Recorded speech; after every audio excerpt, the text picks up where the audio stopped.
Okay, good evening. Welcome back to Chasing Lullabies. Just checking that you can hear me okay. Fab. Okay, so this evening we are once again re-engaging with our program of asking the difficult questions on our classical Torah texts. And just to remind you of the three different types of questions that we might engage with in Chasing Lullabies as we look at texts with a fresh eyes from an adult perspective. We have internal questions, questions about the text itself, external questions, questions that arise from the text, and reflective questions, questions that are thrown up in terms of how we feel about the text. And I think we might be engaging with all sorts this evening. Just sort of a little caveat that tonight, as usual, a lot of the material will be taken from Rabbi Foreman's website and Shirim out of beta.org. Tonight, because I have COVID and I'm a little under the weather, I haven't got new material for you, but those of you who were with me on Shavuot night 3 years ago will maybe have seen some of this material before. Those of you who weren't there, this will be new material. In any case, it's sort of territory that we can review and come again with a fresh pair of eyes. So hoping that will be stimulating for us all this evening. We just read on Shabbat, though with the rabbi absent owing to isolation, we just read possibly the most famous passage in the entire Torah, and that is the passages dealing with the Ten Commandments. And I'm just going to call up on screen those 10 commandments so that we make sure that we are reminded of what they contain. And then we're going to start really by jumping in with some questions together. So here we go. This is the lecture that was given, or the shir that was given, presentation that was given a few Shavuots ago, back when we used to get together in shul and eat together and that sort of thing. So the first commandment, Anochi Hashem Elokecha, I am the Lord your God, recognizing God's existence. Second commandment, Lo yelecha Elohim acherim al panai. You should not have any other gods other than me. Like, don't commit idolatry. Third commandment, don't take God's name in vain. Fourth commandment, remember the Sabbath day to sanctify it. Fifth commandment, honor your mother and your father. Sixth commandment, lo tirtzach, don't murder. Seventh commandment, lo tirnaf, don't commit adultery. Eighth commandment, lo tignov, don't steal or don't kidnap. Ninth commandment, lo sa'aneh v're'acha eid shaker, don't bear false witness. 10th commandment, lo sachmo, don't covet what other people have. Okay. I'm going to just give a little bit of context here that these 10 commandments seem to be, they're brought down as some sort of distillation of the entire Torah. I think there are a huge amount of difficulties at first glance in that suggestion that these 10 commandments are a distillation of the entire Torah. And I'd like to explore with you why that is and really how you relate to it. So maybe we will just stop the share for a second and we'll just say like this: if you were to try and pick out some fundamental laws in the Torah, things that you think should make the cut of a set of principles that would typify the Torah for anybody for all time, that the ones that you would write, say, to so to speak, on the top of the ark, to show, to say, you know, these are the ones that I want to publicly demonstrate are the best and most that Judaism has to offer. First of all, which ones would you choose? Second of all, then, even if you would choose some of the 10 commandments, which ones would you certainly not choose, and why? So over to you.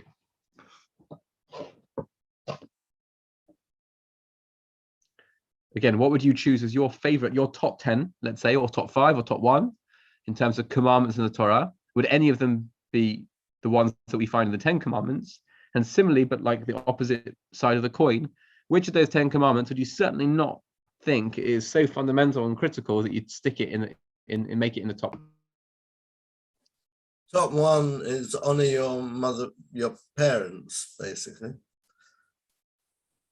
You think that's the top one? I think so, yeah. And then probably steal, and murder. Well, why would you put honoring parents as like your top commandment? Because your parents brought you up, you should look after them, especially when they're old and they're ill and infirm. But you're saying out of all the different laws that Judaism has, out of all the different mitzvot, you'd say that's the most important commandment in the entire Torah. That's To the me, top one. it is. It may not be to anybody No, else. I'll take it. I'll take it. Fine. Anyone else? The I first, think, after you. oh, bless you, thank you. I think that the top one should be not to judge other people. I think that should be important. Okay. I'm not sure where in the Torah it says not to judge other people. But, Yeah, but you know my words on it What Okay. did you say? What did you say, Suzanne?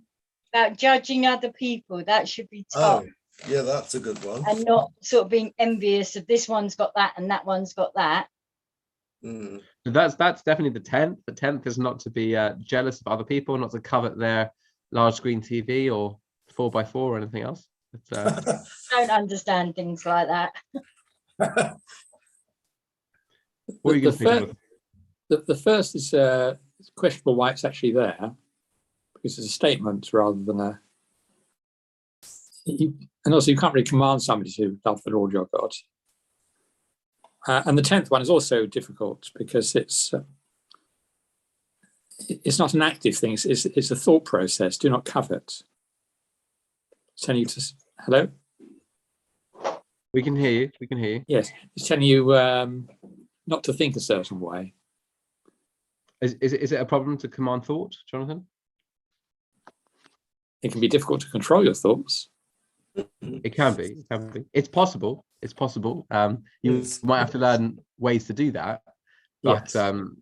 Well, a bit of I think- CBT might help, but well, you never know. You never know. Talking to a psychologist about controlling thoughts, or meditation would be a very useful tool for having a bit of management of one's thoughts.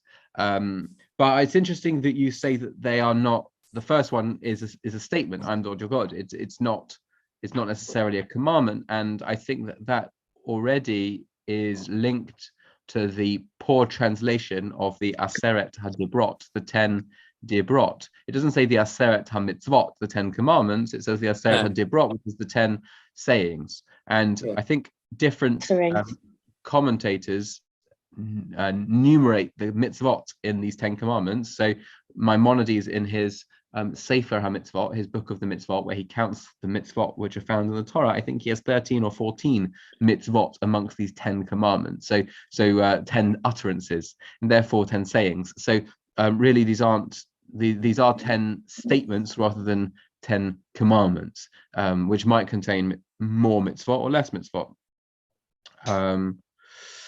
But I think, Jonathan, it doesn't seem like you have a problem with the first one about recognition of existence.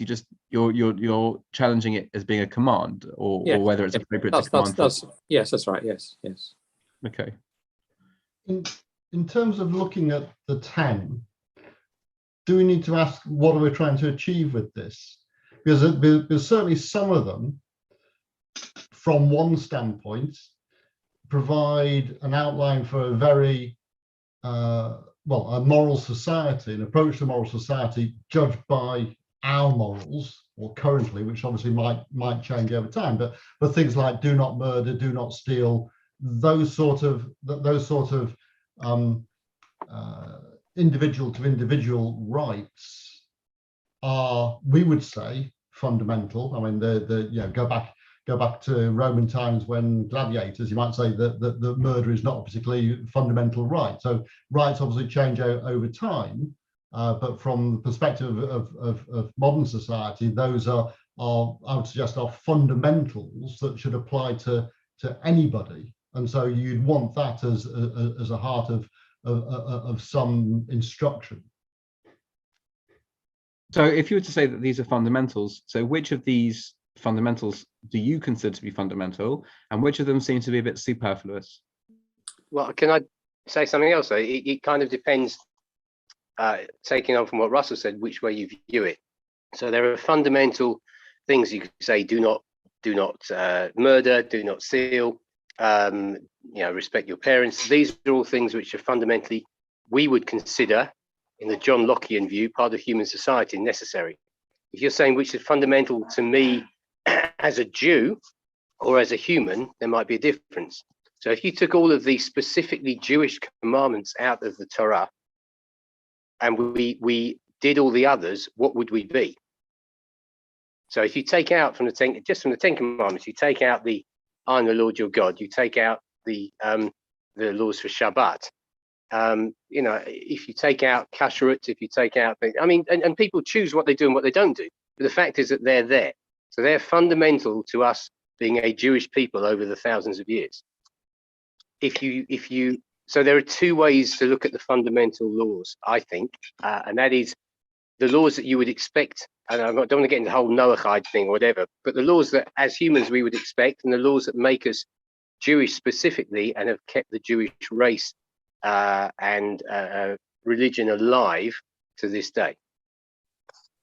Okay, so what you might be, I think, linking into, Joe, is that those 10 commandments we know are split between the first set and the second set. The second set traditionally being labeled as being Adam Chavero, between man and his fellow, meaning that they are interpersonal laws, and those seem to deal with social cohesion and sort of general societal progress and functioning. And then the first set, or you could look at them like that.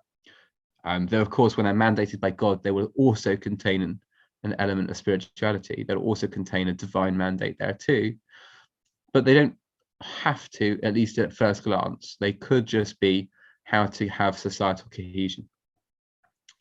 The first set of commandments, though, the first 5 are in the province of the spiritual almost exclusively, though we do have a question around maybe one of those commandments in the first 5 that don't seem to only sit in the domain of the spiritual. We'll get there in a little bit, but at least the first 4 seem to be Bein Adam and the Makom. It's translated as between a person and their source, between a person and God, is the traditional way of thinking about it. And there it's a commandments of essential spirit, a fundamental spirit, and therefore as a Jewish society which is built both within our relationships with God and in our relationships with other people, we have commandments that seem to be fundamental to our God relationship, and commandments that seem to be fundamental to our social relationships. So fine, that's good. Is there anything either missing or superfluous? So I understand the 2 domains mapped out so far. Is there anything superfluous or missing in terms of either domains or commandments or anything which seems extraneous? You look at the list of interpersonal or intergod and you think that doesn't seem so fundamental. Jeff, is there the principle, I think, was it Rabbi Akiva, was it Rabbi Hillel, I can't remember, who was asked to explain Torah, and says, well, just do unto others as you would to yourself. I can't remember the exact words, but it's more about, and the rest is commentary. So there's one leading principle of Torah is to just be good to your neighbor and vice versa and all that sort of thing. So something along that lines. So Rabbi Akiva, the famous story I think there that you might be referring to is I think so. a convert who came. No, you're not. There's 2 things. First of all, there's Akiva's statement, which is love your neighbor as yourself. This is a fundamental principle of the entire Torah. That one. That's the one. And I had a congregant in one of my previous schools who would say to me, like quite frequently, Rabbi, I don't understand. It's all about the Haftarecha Kamocha. Like, what's all this other stuff? What's all the tradition and the ritual and this and that and the Shabbos and the Kashrus? Like, it's all the Haftarecha Kamocha. So it's all love your neighbor as yourself. That's the entire Torah. So I suppose what you're asking there, Joe, I think implicitly, Jeff, there implicitly, confusion. Blame my COVID-addled brain. So what you're asking there, Jeff, implicitly is it's not 10, it's 1. It's just 1 commandment. That's the underpinning of the Torah. That's what Rabbi Akiva said, at least. He didn't say the 10 commandments are the klalim gedolim Shabbat Torah, are the great principles of the Torah. He said love your neighbors yourself is the underlying principle. So maybe we don't really need 10, maybe we only need 1.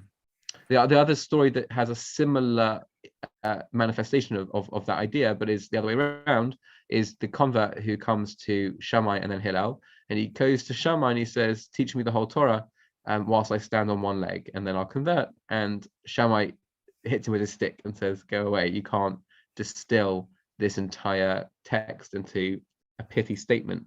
And Hillel, he goes to Hillel and Hillel says, what is hateful to you, don't do unto others. It's the reverse formation of do unto others what you want done to yourself, love your neighbor as yourself. It's the averse, don't do unto others what you don't want done to yourself. And so you have to wonder what is the difference between those two formulations, but also B, again, there seems to be this underlying distillation which sits beneath the 10 Commandments, according to Hillel and Rabbi Akiva, which is one single principle rather than 10. One ring to rule them all, one ring to bind them. One commandment to rule them all.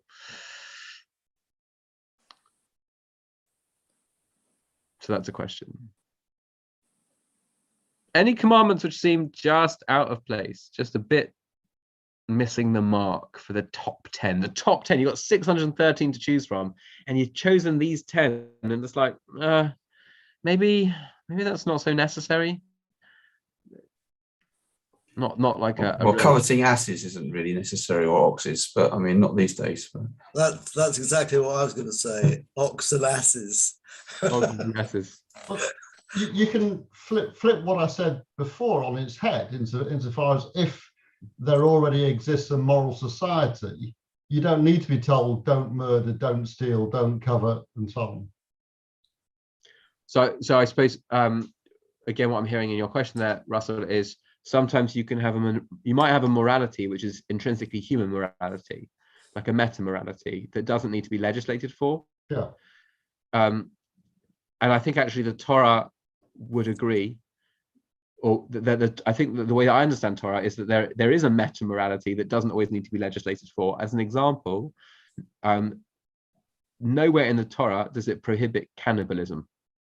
There's no verse which says you're not allowed to eat another human being. Now, why is it? So now you could get into like the interesting halakhic question, which is, let's say you're on a desert island and you're starving, and you've got two options: either you can eat bacon, or you can eat human flesh. So which one is the least problematic thing to do? Now, it says in the Torah you're not allowed to eat bacon. It says very many times that it's an unclean animal. It never says in the Torah you can't eat human flesh. So maybe you should say, get out your Gemara thumbs. It's better to eat the human flesh. So what I learned from my rabbis is no, not at all. The reason the Torah doesn't say you're not allowed to eat human flesh is because it's fundamentally against human nature to eat human flesh. It's entirely, there's no reason, there's no need to prohibit something which is so beyond the pale. And therefore, even though there's no verse which says don't eat it, for sure on the desert island, you've got a choice between the two. Don't eat the human flesh, eat the bacon.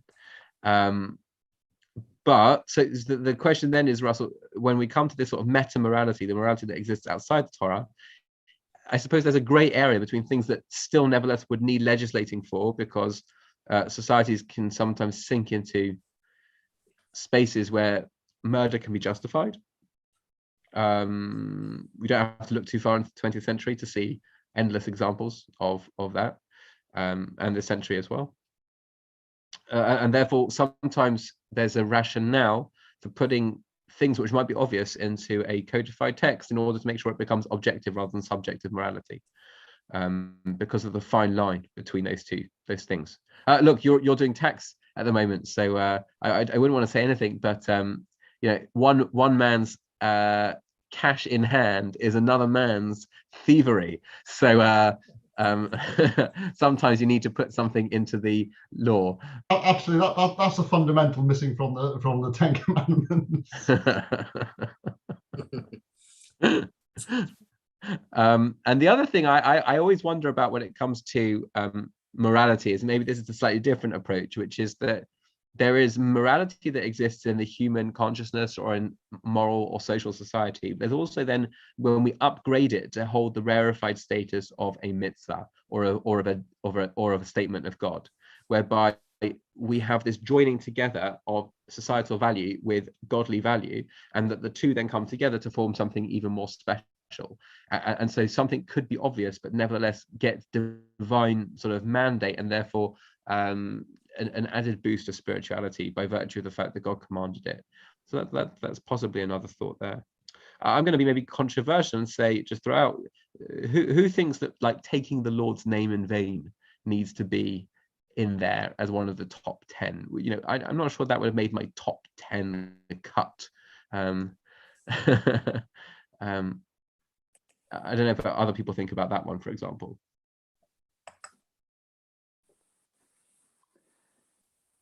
It seems to have been a lot more important in those days than today.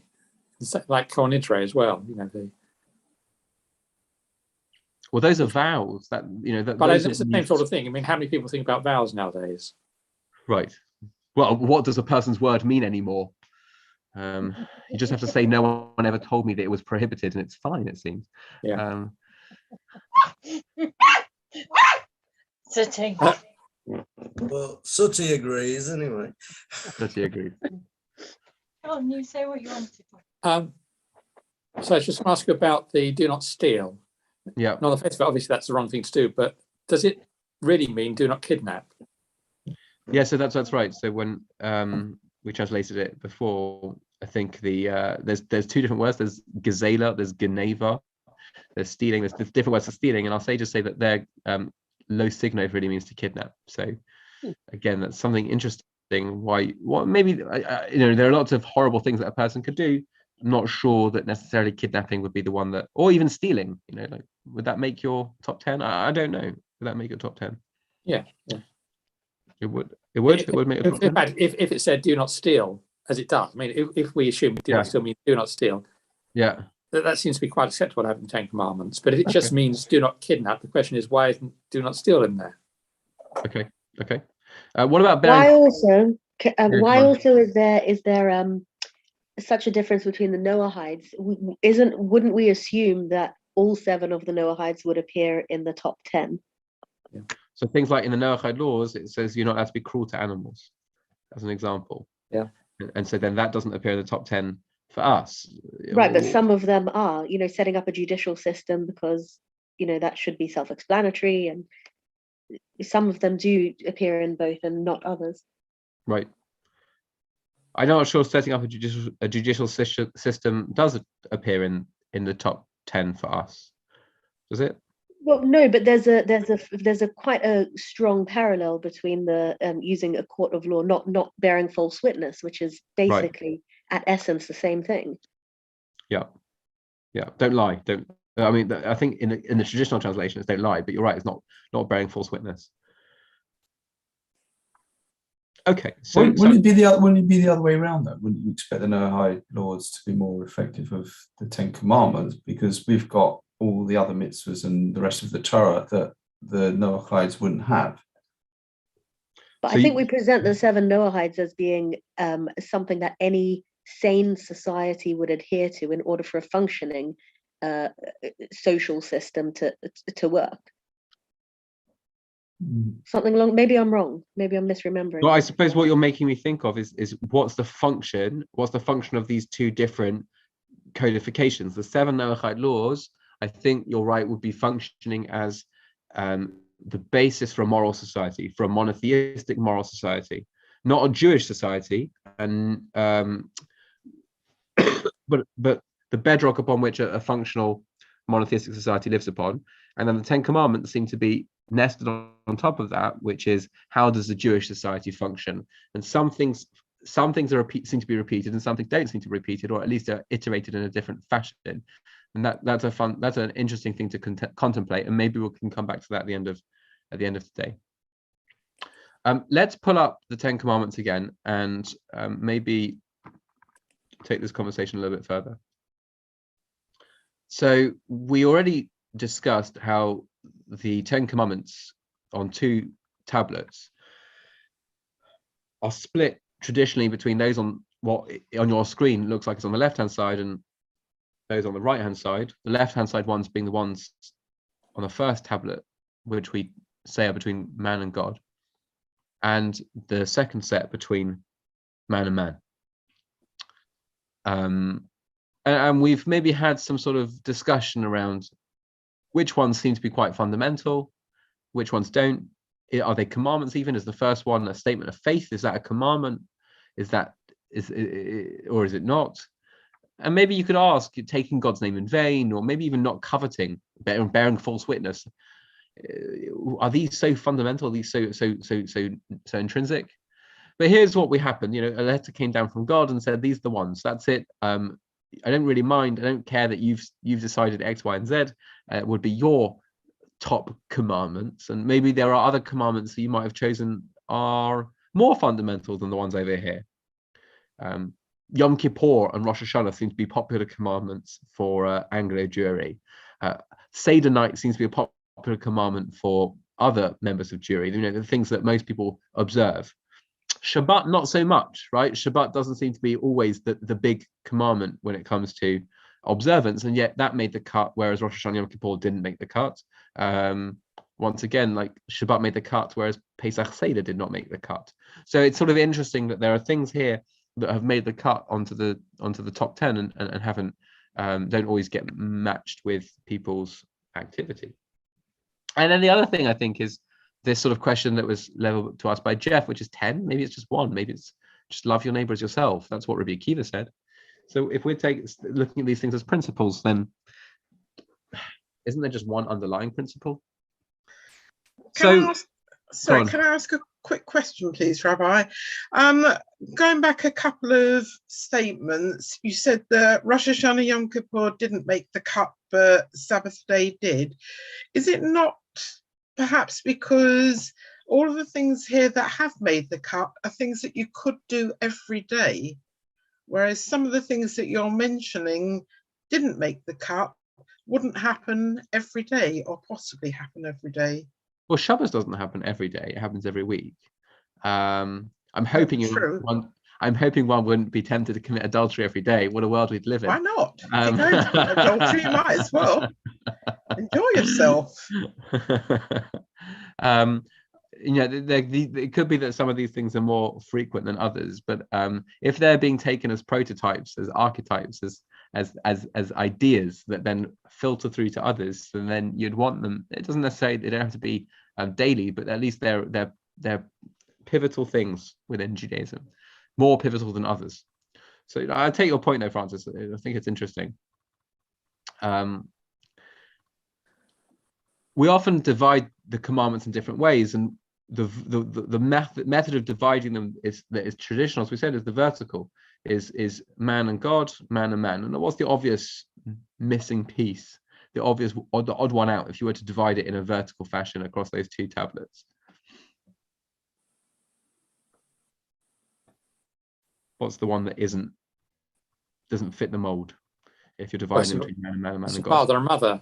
Father and mother, right? Because I don't know if my parents are on this session this evening, but I could have made a comment about my dad thinking he's God, but he's not.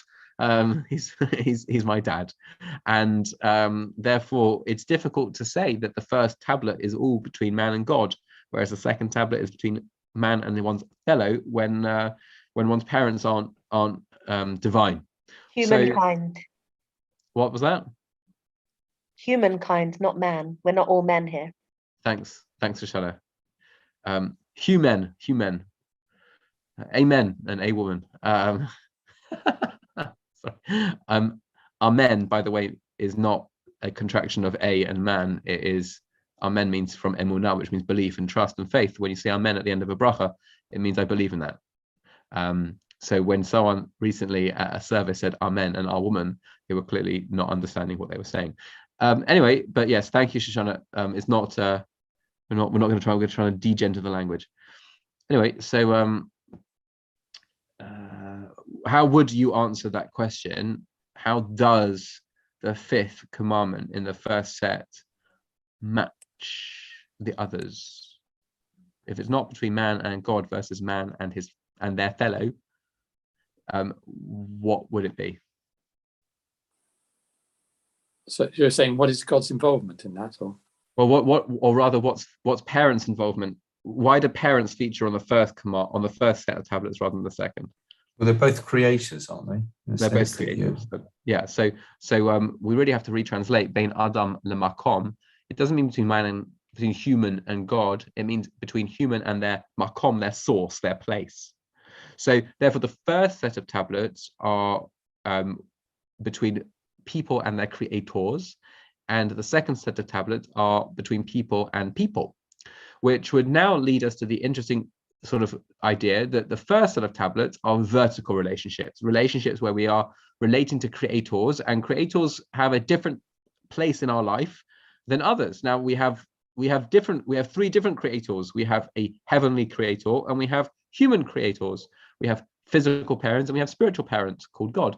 But all those relationships which are involved in vertical relationships are on the first tablet. The second tablet, people and their fellows, that's horizontal relationships. That's the people on the same level. We're on the same level as them, and therefore that's what the second tablet holds. Vertical relationships and horizontal relationships. Now, what we are now afforded the possibility is to no longer look at the two tablets simply as one set of vertical, one tablet in the vertical versus another tablet in the vertical, but rather to say that if these on the left hand side are all vertical relationships and these are all horizontal relationships, so the left hand side tablet is all experiences, all commandments, all statements in the vertical sphere, and all the ones on the right hand side tablet are commandments in the horizontal sphere. Maybe we could say that commandment 1 and commandment 6 are the same idea, just commandment 1 is the idea is expressed in one's vertical relationships, and commandment 6, the idea is expressed in one's horizontal relationships. So too, commandment 2 and commandment 7, same idea. The idea is expressed in commandment 2 as in one's vertical relationships, and commandment 7 in one's horizontal relationships, and so on and so forth as we go from 3 to 8, 4 to 9, and 5 to 10, which would mean that there would be 5 ideas progressing like down the center of the commandments, which just have 2 different expressions in the 2 different domains of relationships, one on the vertical and one on the horizontal. I'll just make a small aside, by the way, is that there is one domain of relationships we haven't yet opened up here, which is neither about me and my creators nor about me and my fellow, but rather about me and me, my relationship to myself, which maybe we can think about also when we get to the end of the commandments.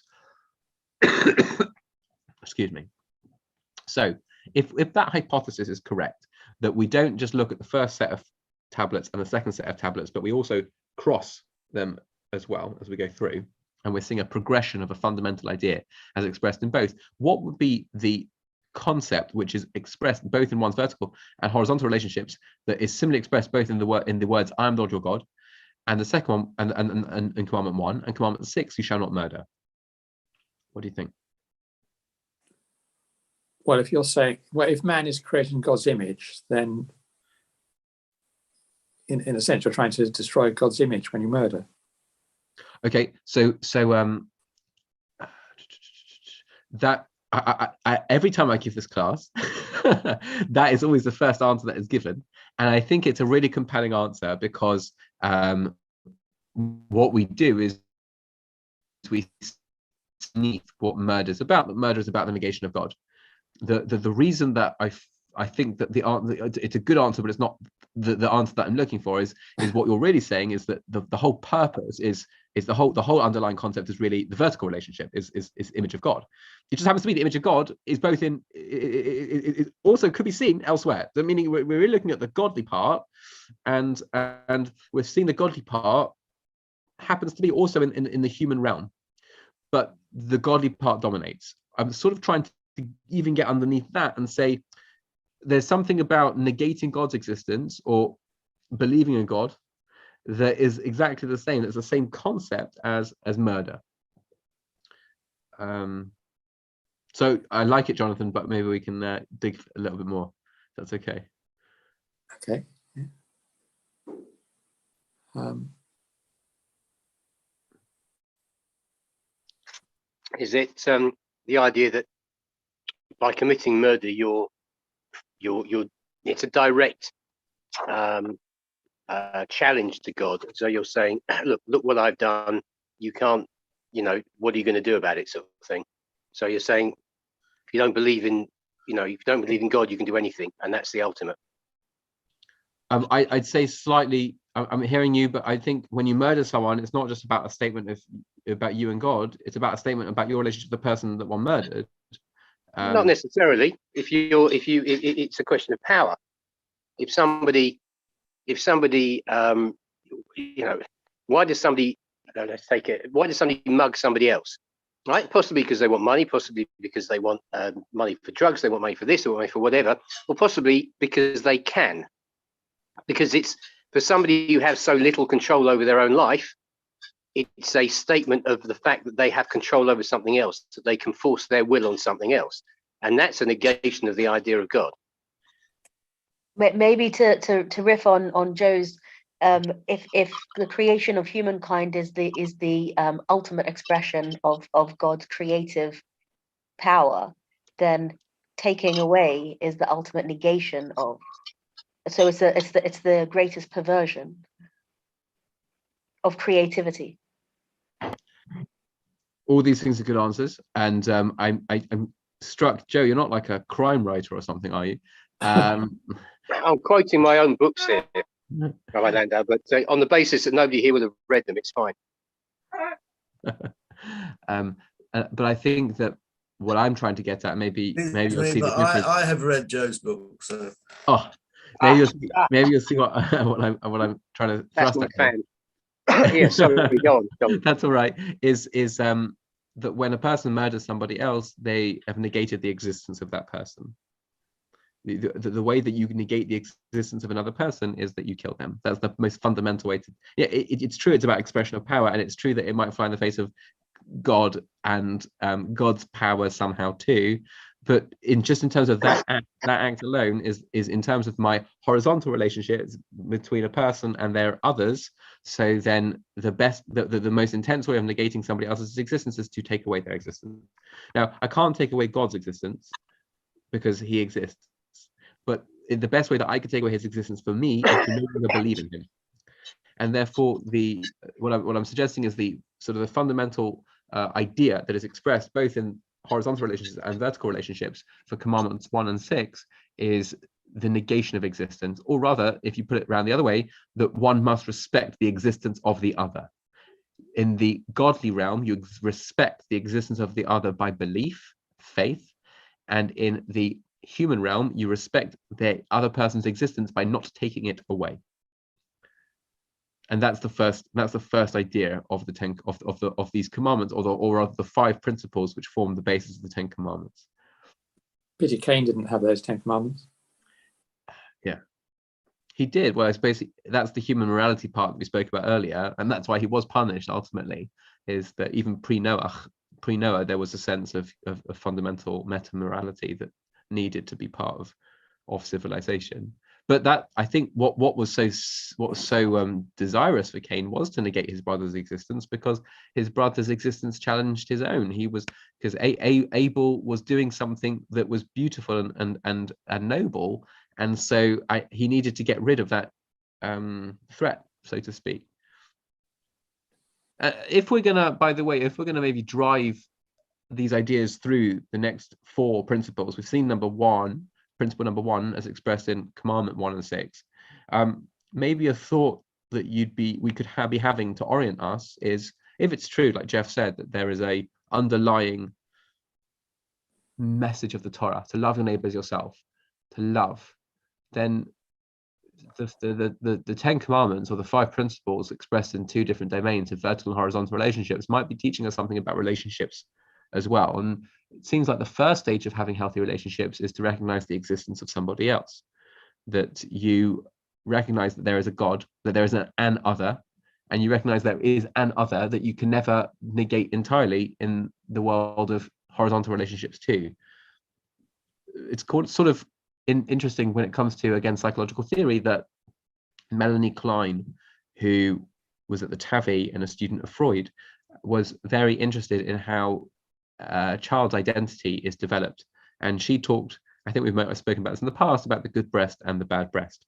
And there's a famous sort of thing that she presented, which was that in order for a child to be able to engage in relationships, they would have to, it would almost necessitate mum not always being entirely available. Why? Because if mum's entirely always available, and that is represented by the good breast. It doesn't have to be clearly a mother. It could just be the caregiver. If the caregiver is always available, so then all the child experiences is the caregiver as an extension of their own will.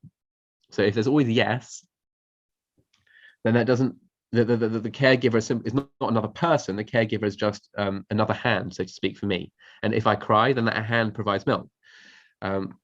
Whereas if mum is not always, or caregiver is not always available, the bad breast, so then child has to learn that actually there's somebody else with their own mind, their own feelings, their own will, their own existence.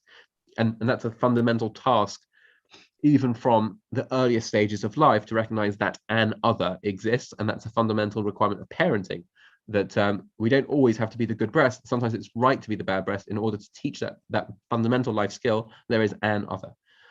So if you want to have relationships, you need to have a distance between two things to have a relationship. There is an other. That's principle one. What would be principle two? Another principle, the next development of this idea of building healthy relationships, which is expressed both in our vertical relationships as you shall not have gods of others in my presence, meaning don't commit idolatry, and in commandment 7 in our horizontal relationships, you shall not commit adultery. What's the common denominator there? Loyalty.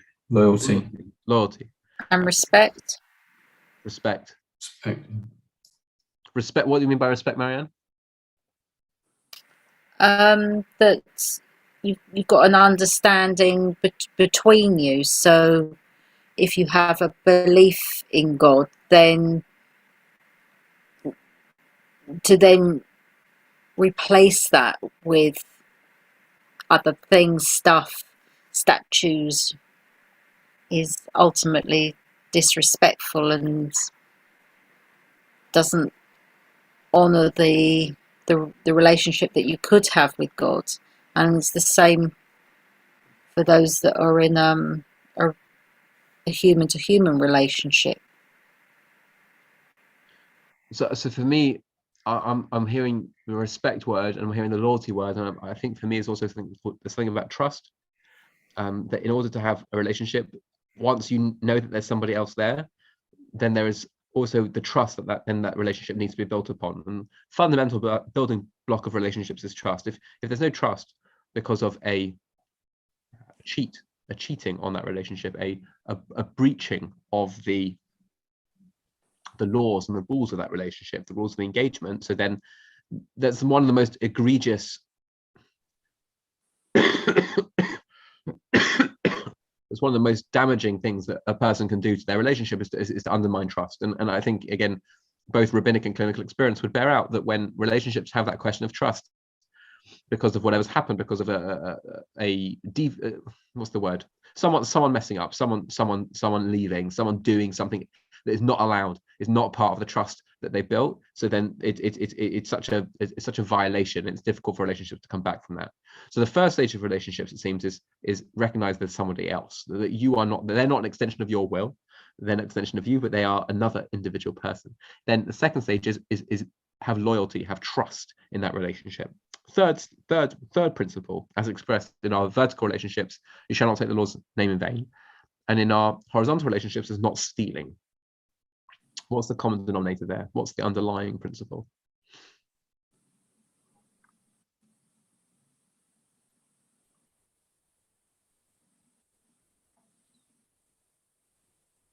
If you take the name of the Lord in vain, then basically you're stealing his being. Violation. So so there's something here about what Francis is saying is that the way that Hashem is in the world, it seems like that Hashem is in the world, God's in the world in his names. His name is his stuff. Like that's his stuff. There's God, but then his stuff. So what's God's stuff? He doesn't have physical property, but he has conceptual property. That's his names. That's how he projects himself into this world. And there are different names of God. There's Yud Hey Vav Hey, there's Elohim, there's Ado and Enoi. There's all these different names that God has that represent different aspects of him. You take his name in vain, and you've done something with his stuff that he hasn't let you do. Similarly, if in relationships, in horizontal relationships, people have their own stuff, their own things, And I think Jonathan here probably would have to take the translation of stealing stuff rather than stealing people. But maybe you could even think about stealing people here. And the way that people express themselves in this world is through their things. And that's what we see of people often is the stuff they put out in the world.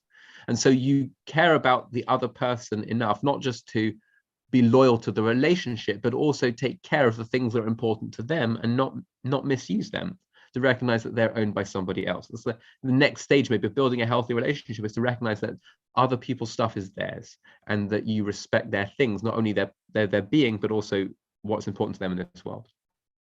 Okay. So fourth principle, as expressed in Commandment 4 and Commandment 9, in our horizontal and vertical and horizontal relationships, remember the Shabbos day to sanctify it, and don't bear false witness against your neighbor. What's the common denominator there?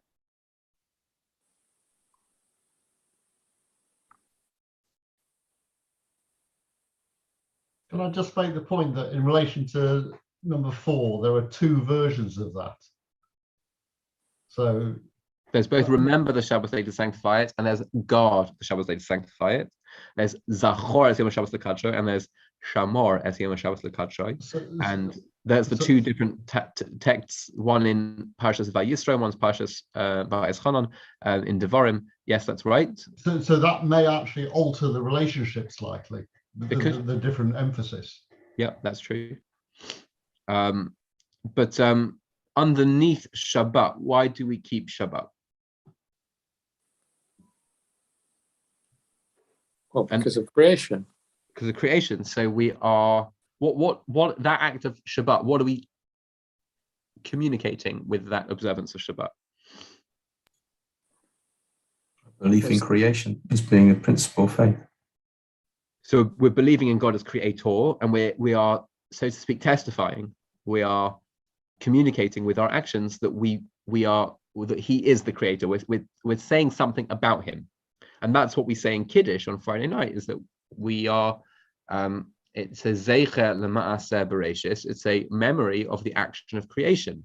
It's also the reason why we stand in shul when we say Vayachulu, which is the passage from Bereshit dealing with the finale of creation, which is that we stand because just as in a court of law, witnesses stand when they give testimony, so too when we're on Shabbat, talking about Shabbat, we're giving testimony to God as creator.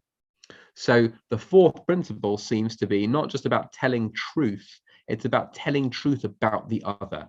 That everyone has a persona that they project, or they have things they project into the world, things they do, not just the stuff they have, but the actions, the things that they do to make a difference. And whether it's in a court of law for our human other, or whether it's in the realm of just in the general realm of the world for our godly other, when we don't keep Shabbat or bear false witness, we are telling an untruth about the actions, the things that the other person puts into the world. We are marring the reputation of the other. So if we were to think principle 1 is recognize the other, principle 2 hold loyalty and trust for the other, principle 3 care about their stuff, care about the things, have loyalty to the things that are important to them, principle 4 is not only have loyalty and care for their things, but also have loyalty and care for their reputation. Okay. And principle 5, as expressed in our vertical relationships of honor the creator, mother and father, and as expressed in our horizontal relationships, you shall not covet. This is my favorite one, by the way. What's the common denominator there?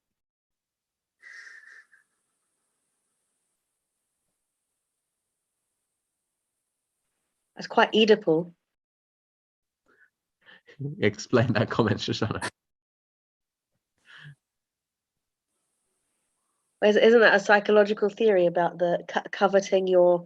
Is it the I forget which parent, Oedipus Rex? The father, because of his relationship with the mother. So the resentment of the exclusivity.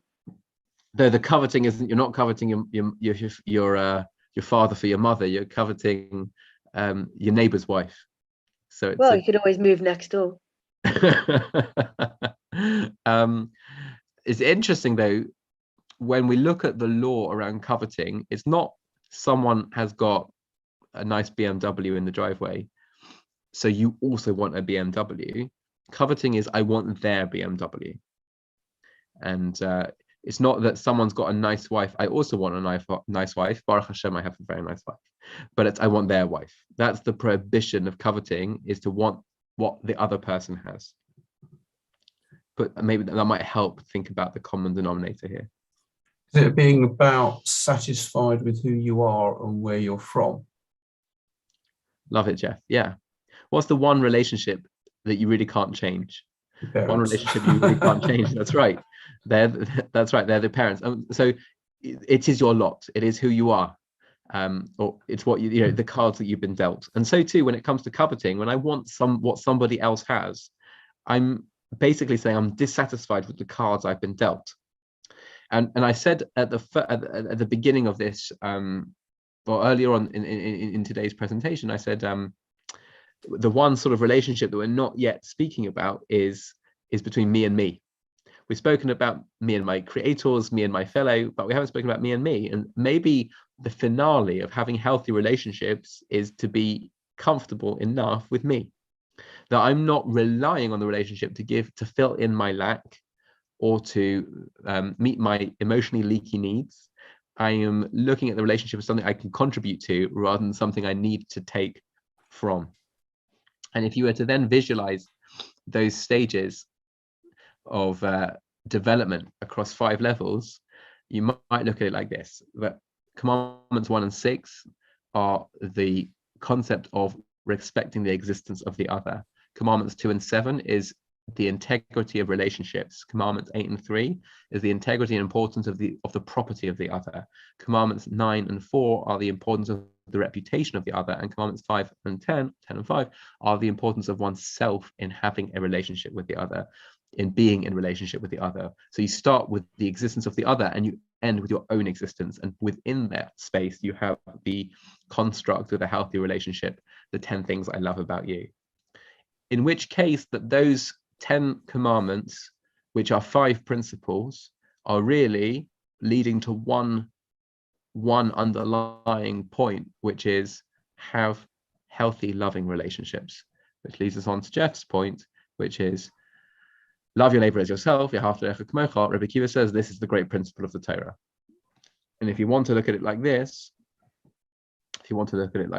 so then the 10 commandments, which are 5 principles, are really a roadmap for achieving what Rabbi Akiva says. They're really a roadmap for achieving v'ahavta kamocha.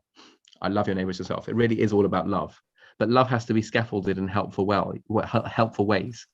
There are 2 different domains of relationships. There's vertical, there's horizontal, and those 5 principles teach you how to scaffold healthy relationships across those 2 different domains. So perhaps John Lennon was right. Pardon? Perhaps John Lennon was right. Love is all you need. Love is all you need. Yeah. Well, okay. It's not as simple as that, though, is it? Well, I think that's the big question that my Nudnik member from a little while ago said. Well, it's all about love. So then, what's all the other bits and pieces for?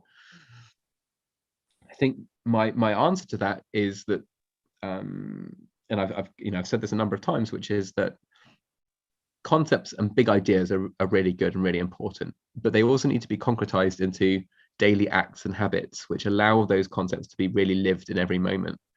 So the example that maybe that is given, I could give is I've decided that I really love my wife.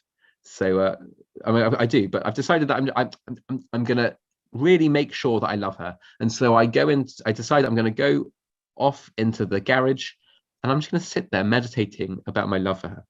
And when she comes home with the heavy shopping and needing to get the kids out the car and all that, and she says, "Can you help me?" I'm like, "Don't worry, I'm just thinking, I'm loving you right now, And then when she wants some help doing the bath time and whatever, I'm just thinking about loving you right now. And then when we want to go on a date, pardon? Bring your dinner in from the other one. And when there we go, there's something happening over there as well. So when she wants to go on a date and has to spend some time together, I'm just loving you right now. So clearly you need to scaffold a desire or a will for a relationship within within concrete action. And that's what I think mitzvah are. Mitzvah is the language of tzav, which means to connect in Aramaic. They are cosmic acts of connectivity. Every time you do that little act, it's in terms of love, it would be it's the cup of coffee, it's the text message, it's the doing the dishes, it's the attention to detail, it's the loving word, it's the touch on the shoulder, it's the 1,001 little things that communicate relationship in concrete action rather than just in thought. And so that's why I think we are so rule-based. We're not rule-based because the rules are the be-all and the end-all. The rules are the vehicle to achieving the big concept. But you can't get there. So you need both. You have to have the big concept as the target. Otherwise, you're just rule-based, and that's no way to live. That's just whatever. That's live in the garage, yeah. No, but rule-based living without the big picture is you are giving over the flowers and writing the text messages, but because you've been told to do so, not because there's a relationship there. It's like saying the words of davening without realizing you're talking to somebody. Well, that's not meaningful. But similarly, if you only think about having a relationship with God or having a relationship with somebody else, but you don't do anything about it, that's also not relevant. So the 10 Commandments are the overarching scaffold for then what's the rest of the mitzvot are trying to do, which is to give you concretized actions to achieve this experience, both with Hashem and with other people and with ourselves.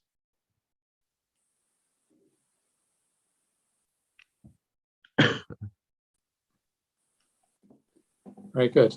Did you mention the source of this explanation? Rabbi David Foreman communicates it very beautifully in Aleph Beta. I've seen it written up in the Kli Yakar, who's a commentary on the Torah. I've seen it written up with other commentators as well. Different people sort of chop the 10 Commandments in different ways. I think the Chama Libet chops it in a 3, 3, and a 4. Others, like Rosh Hashanah Hirsch, see them as a progression of concept.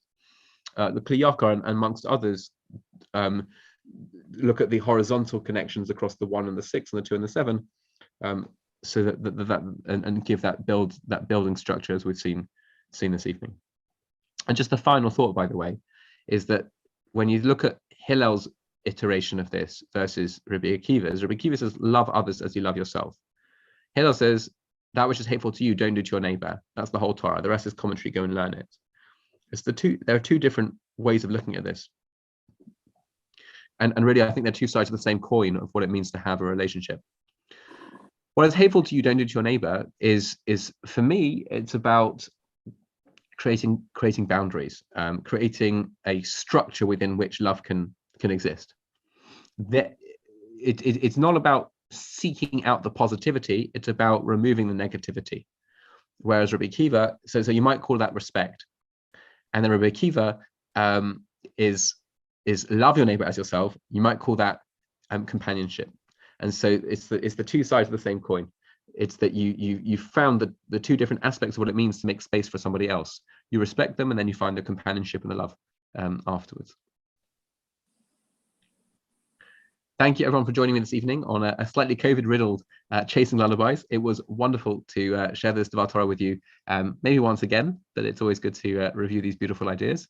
And any questions or comments, please do share them now. Otherwise, we'll stop the share, and we'll see you next week. Thank you. Thank you very much. Great pleasure. Thank you. Thank you very much. Better. Thank you. Thank you, better. Rabbi. Wish everybody Both well. of you. Good night, everyone. Right.